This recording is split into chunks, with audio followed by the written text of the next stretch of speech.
The only real differences that matter when it comes to camera versus phone is the image quality, the flexibility, and the workflow. You can get away with using a phone, but if you're using video for a wider range of things, right? The phone, you're gonna hit the limit pretty fast. So that's where the camera system comes in. Welcome back to Tight Briefs, the marketing podcast that's short and sweet. We want to get you out the door with some creative insights that you can use right away without wasting your time. And today I have for you the definitive list of gear that I would buy if I was starting over as a content creator. It's maybe the question that I get asked most often. What should I buy? What camera should I get? What do I need to do to make the kind of content that I want to make on my channel, for my brand, for my business, for myself? It's a difficult question to answer because I'm a big believer that context guides creative. And so without knowing the context of what content is being created, it's almost impossible to make a recommendation that's going to be the best fit. But if that's what the people want, then that's what they're going to get. So I dug deep through all of the options that I see now currently on the market and put together a list that's going to cover the general gamut of content creation, what you would need to be mobile and nimble and get a wide variety of content done, from vlogging to interviews to B-roll, or essentially, cinematic scene kind of shots, while staying within a tight budget. Because I'm guessing if you're a content creator just starting out, or if you're a company and you just hired an internal creator and you're going to need to invest in some resources for them, let's keep that budget tight, right? In our last episode, we talked about how to hire a videographer, both on the internal side and the external side. So if you've seen that, you've decided, okay, we're going to take the jump. We're hiring an internal content person. We need to gear them up so they can do their job. I hope this list helps you. I think the first question underneath the content gear question is, why do you need gear at all? Why can't you just use a phone and make all the content that you want? And so I watched a bunch of videos. I wanted to see, what are other creators saying about this question, right? And I really wasn't happy with a lot of their answers. A lot of it had to do with like the ergonomics of holding a phone versus a camera, or the look that comes with having a camera versus having a phone to seem more professional. These things just doesn't matter, because what matters is the content that's being put out. The only real differences that matter when it comes to camera versus phone is the image quality, the flexibility, and the workflow. You can get away with using a phone for just about anything, as long as you don't really care about the quality that much, or certain platforms. Like if you're making only TikTok content, I would say just use the phone. Even if you had a camera, even if you have the camera I'm shooting with now, use the phone instead. It's better for the context of what that creative needs to be on that platform. But if you're using video for a wider range of things, right? The phone, you're going to hit the limit pretty fast. So that's where the camera system comes in. And I want to emphasize the word system, because it's not just a camera. It's a series of interchangeable parts and an entire suite of little devices that create that content that we all like so much. So let's break down that list of criteria that we need here. So we need image quality. We need to be able to have a high quality image. That comes through the sensor of the camera. So that's the biggest difference between a phone and a camera. Is the phone sensor is it's tiny. It's real tiny. On a camera, you're going to have a much larger sensor. You're going to get a lot more data. Because when we're creating digital content and we're filming, or we're shooting photos, or we're recording audio, it's data that we are capturing. And so the more data we can get and the cleaner data we can get, the better the quality is going to be. So let's start with that. Let's start with the camera itself. It's the most exciting part. It's what everyone wants to hear about. The decision to invest in the camera system is one that's hard to come back from. So it's important that you make this choice and you're ready to go down that path. And I say this because when you're buying a camera system, a lot of the parts that you're going to need are going to be native to that family. So if you have a Sony camera, you're going to be using lenses that fit Sony. If you're on Canon, same way. Nikon, same way. So choosing the camera family is going to be a decision that you're going to need to make. Lucky for you, I just spent the last 3 days doing tons of research into the various families and their current offerings at the best possible price point, in my opinion, for what you would need starting out as a content creator. You don't have to trust me. You can go watch them too, but I just figured I'd save you time, and put 3 days into 30 minutes for you. So let's talk about use case. So we talked about TikTok, right? And in that use case, I would recommend the phone. If it's action or POV oriented content. So let's say you run a whitewater rafting guide company, or you run a skydiving company. I would recommend an action cam, GoPros, DJIs, something in that family, right? For anything else, from vlogging to interviews, I always recommend a mirrorless digital camera. It looks like a DSLR, and some people still call them DSLRs, but there's a big distinction. These are mirrorless digital cameras. So when you're searching for a camera, that's what you're going to be under, not DSLR. The camera is made up of 2 parts. You have the body, and then you have the lenses. And so these lenses are interchangeable. That gives you that flexibility, one of the pros of having a camera system at all. When you're looking at all of these camera systems online, you're going to see a bunch of specs and a bunch of features. And if you don't know what you're looking for or what you're reading, you might prioritize certain specs over others that are actually more important for creating that content. The biggest trap that I see is megapixels. So someone might just assume that more megapixels means a better camera, and it's simply not the case. So what criteria do you absolutely need in the camera body, right? You need 4K video, 4K, 24, 30, preferably 4K 60, but in order to get that, you really have to increase the budget by a good amount. So we're going to stick with 4K video. You're going to want a flippy screen, and this is the part of the camera it articulates out, so you can see yourself in the screen while you're filming. And you're going to want some autofocus. It's going to save your life, especially if you're just starting out. So the best camera that I found that fits all these criteria, among some other factors that I'll name here, is the Sony ZV-E10. I personally haven't used it, but the spec sheets that I'm seeing, this camera is going to give you the 4K video, in-body image stabilization, including active steady shot, which is a Sony stabilization. It's going to make it really helpful to save some footage that otherwise would be too wobbly. It's got one of the best autofocus capabilities of any camera brand there is. It's going to be the best performer in low light. It has a flippy screen. Did I mention the flippy screen already? And it also has no record limit. So some of these cameras will stop recording automatically after a set amount of time, 15 minutes, 30 minutes, 60 minutes, whatever it may be. So why the Sony over the options, which I will give you some other options here in a second. Really, it comes down to the power of the autofocus, Sony's performance in low light compared to its competitors, and the amount of lens options and the upgrade path that you can go on within the Sony system versus the others that are available in the same basic price point. Right now, you can pick up a Sony ZV-E10 with the 16 to 50 millimeter zoom lens for $800. Not a bad deal. It is the most expensive of all of the options that I looked at, but you just get what you pay for. Did you just say there's cheaper options? Well, yeah, there is. The second best fit that I would recommend is the Canon R50. You can pick up a Canon R50 with the, 18 to 45 millimeter lens for $700.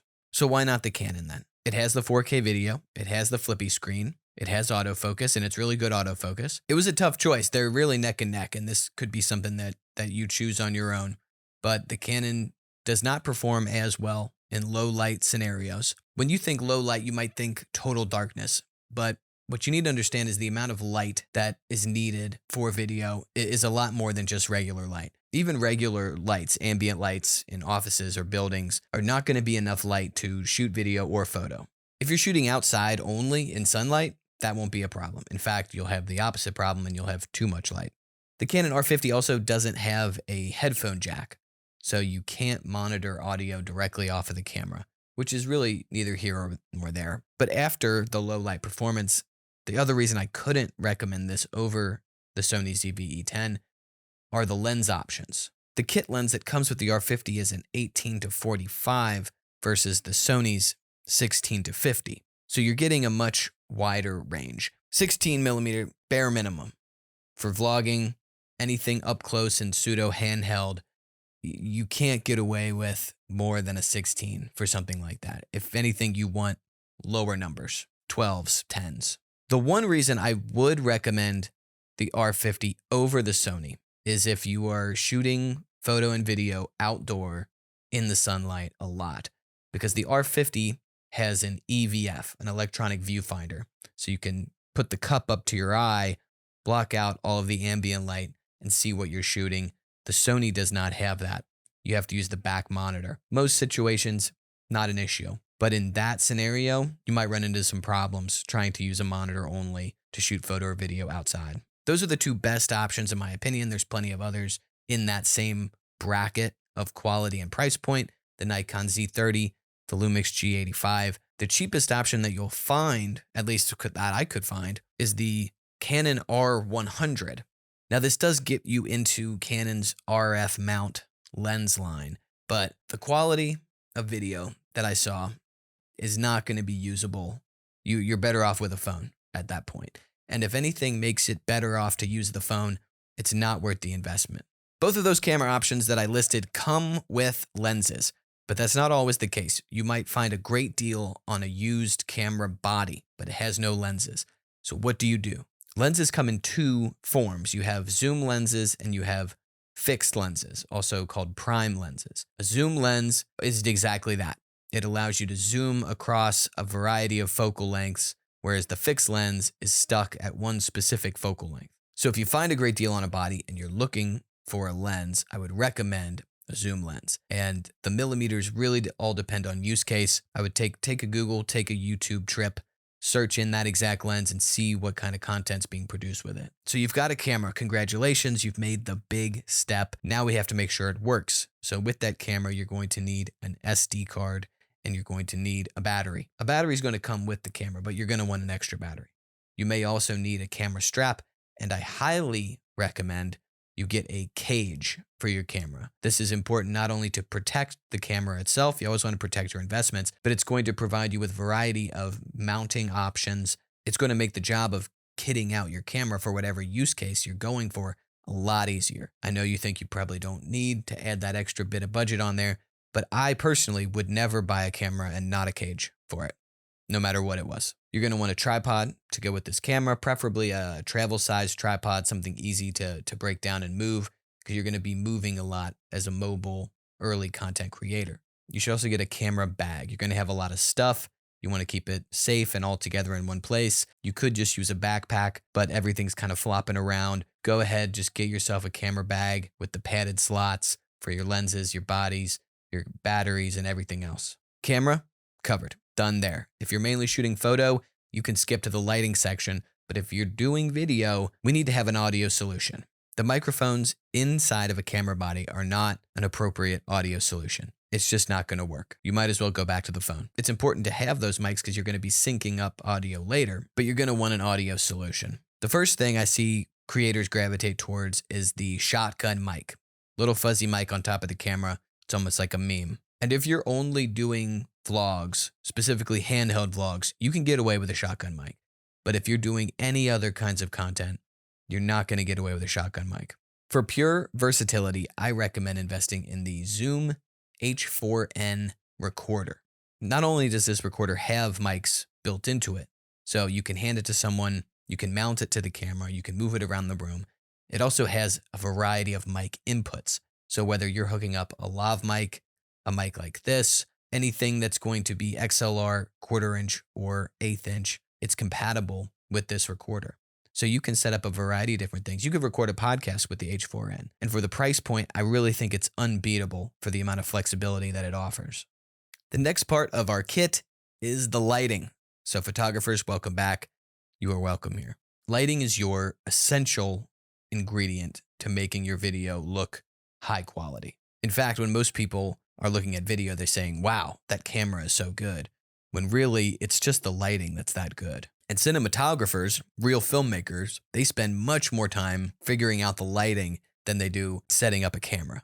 Lighting can be very confusing and it can get very expensive very quick, just like everything else in this content creator world. So let's set you up with something that's going to be easy to use and cheap to get into. You can pick up this softbox kit from Neewer. I'm not sure how to pronounce it. It's like $100. So why do you want a softbox instead of a bulb? The softbox is going to diffuse the light and it's going to come off much softer. So it's going to cast less shadow. It's going to be less harsh. It's just more appealing. Just trust me on this, okay? Pick up a couple of those, start playing around with them.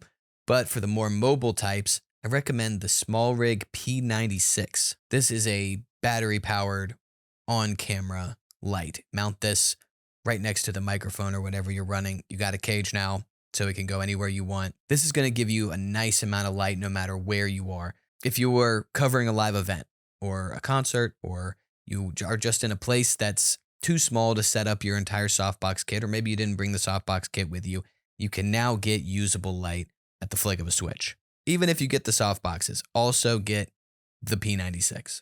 And that covers the hardware that you're going to need to get started. So with this, you can now light your scene, get great audio, and shoot high quality video or photos of any subject you want. You're very flexible, you're very mobile, you got your tripod, you got your bag, you're ready to go. Now we go back to the workflow. If you're shooting on a phone, you are probably going to edit on the phone and you're going to post on the phone. The camera, you're going to take that SD card and you're going to put it into a computer, into some editing software, and that's where you're going to produce your final video. If your computer doesn't have an SD card reader, not all of them do, you can pick up a dongle that allows you to put an SD card and get that footage off of the card and onto your computer. When it comes to software, I use the Adobe Creative Cloud Suite. That's what my whole company uses. It's what many professional companies all over the world use. It's really a great deal for the amount of programs that you get. With the suite, you have video editors, photo editors, audio editors, anything you need. Is it the best?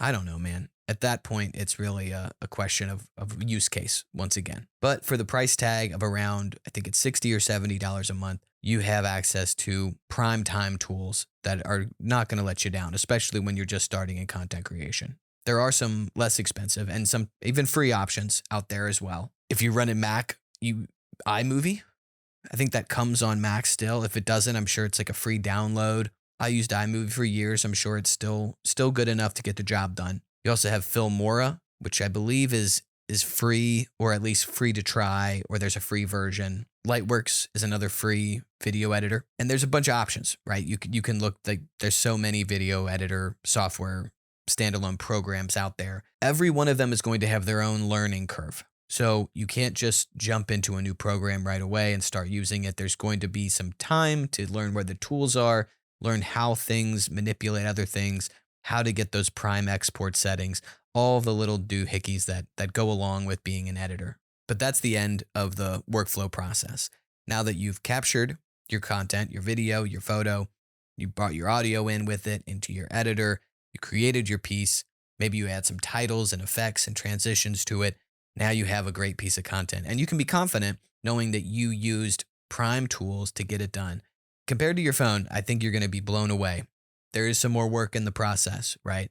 There is a little bit more investment in the process, but this definitive kit guaranteed will not let you down. So I'm going to put a list of all the items down below.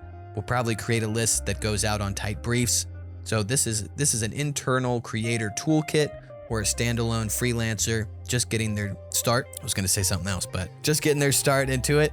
You can count on that. If this is your first time tuning in to Tight Briefs, I would love if you hit the like, subscribe, follow, whatever button is next to you on whatever device or platform you're listening or watching this on. You can also subscribe to our newsletter.